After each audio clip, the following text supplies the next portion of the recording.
सफलता समय और मेहनत मांगती है। अगर आपको सफल होना है तो समय तो आपको लगेगा और आपको मेहनत भी करनी पड़ेगी, संघर्ष भी करना पड़ेगा। लेकिन मेहनत के बाद, संघर्ष के बाद जो सफलता मिलती है उसका अपना खुद में ही एक अलग ही मज़ा होता है, एक अलग ही सुकून होता है। तो जैसे कि हमारी जो सीरीज़ चल रही है CBSE फिजिक्स क्लास 12 की, जिसमें हम लोग टॉपर्स की जो बोर्ड एग्जाम में जो कॉपियाँ होती हैं वो कैसे लिखी जाती हैं, उसमें हम जो क्वेश्चन कर रहे थे, तो उसमें हम आगे बढ़ते हैं। तो हम अगला क्वेश्चन लेंगे। तो पहले मैंने आपको बताया था दोनों तरफ प्रॉपर पैरेलल लाइन खींच लें।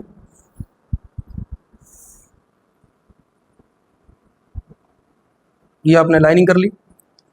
इधर थोड़ा सा हमने स्पेस छोड़ दिया है रफ वर्क के लिए, तो यहाँ पर साइड में आप रफ वर्क कर सकते हो। पहले ही लिख दें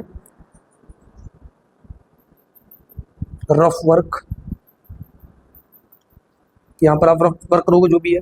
तो अगला हम क्वेश्चन ले रहे हैं वेरी शॉर्ट आंसर, ठीक है।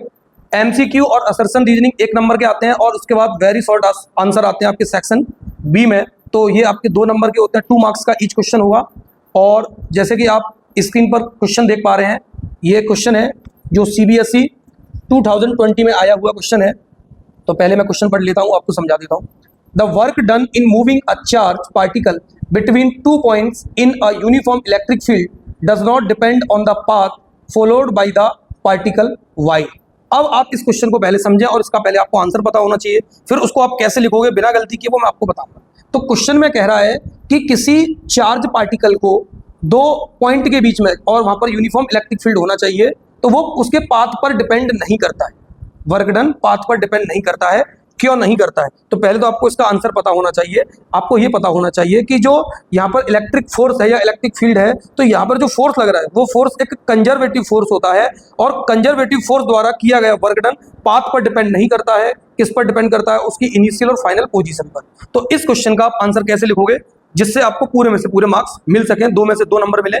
तो सबसे पहले तो आप क्वेश्चन नंबर प्रॉपर डालोगे। तो मैं यहाँ पर पहले क्वेश्चन नंबर डाल देता हूँ। मान लो क्वेश्चन नंबर ये फर्स्ट है, ठीक है। और आप चाहो तो इसमें सेक्शन भी डाल सकते हो, तो इधर आप डाल दो section B।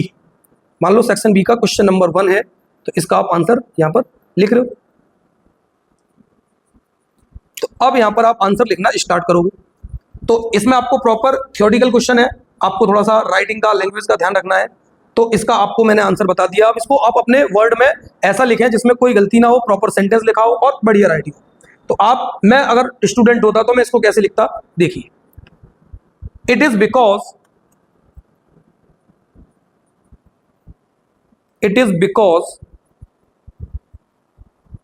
force acting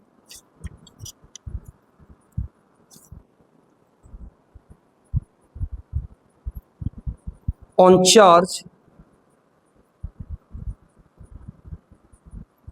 particle in an electric field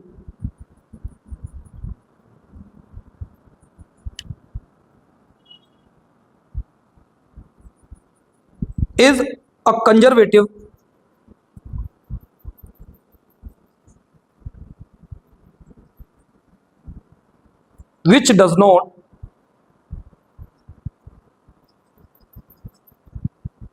which does not depend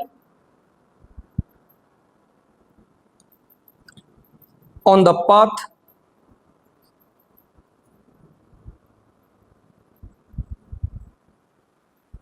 hence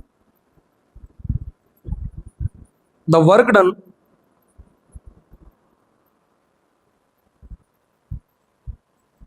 by electric force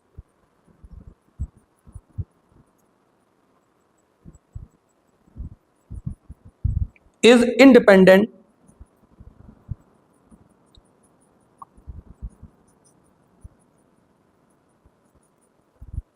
of path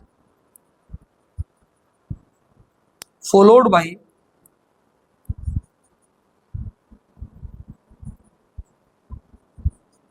the particle।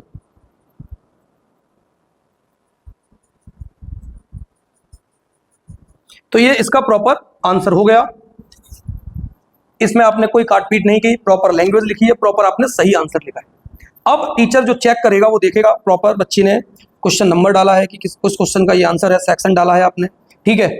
Plus आपने जो आंसर दिया है प्रॉपर वे में दिया है। देखो यहाँ पर लिखने का भी एक तरीका होता है, जैसे मैंने यहाँ से स्टार्ट किया है तो ये यहाँ पर एक सेंटेंस मेरा कंप्लीट हो गया है, फिर मैंने दूसरा जो सेंटेंस स्टार्ट किया अगली लाइन से किया है, तो 2 सेंटेंस में मैंने अपनी बात पूरी कही और मैंने पूरा प्रॉपर आंसर दिया है। तो अगर एग्जामिनर इसको चेक करेगा तो मैं आपको बता दूं, ये जो क्वेश्चन है ये क्वेश्चन है वेरी शॉर्ट आंसर। तो ये आपका CBSE 2020 में आया हुआ क्वेश्चन है और ये 2 मार्क्स का क्वेश्चन। तो कोई भी टीचर आप इसको चेक करेगा, देखेगा इस हिसाब से, तो आपको वो चेक करने के बाद प्रॉपर आराम से 2 मार्क्स दे देगा। तो इस प्रकार अगर आप अटेम्प्ट करते हो एग्जाम में अपना क्वेश्चन का आंसर, तो आपको पूरे में से पूरे मार्क्स मिलेंगे और आप भी टॉपर की लिस्ट में आ सकते हो। Thank you very much.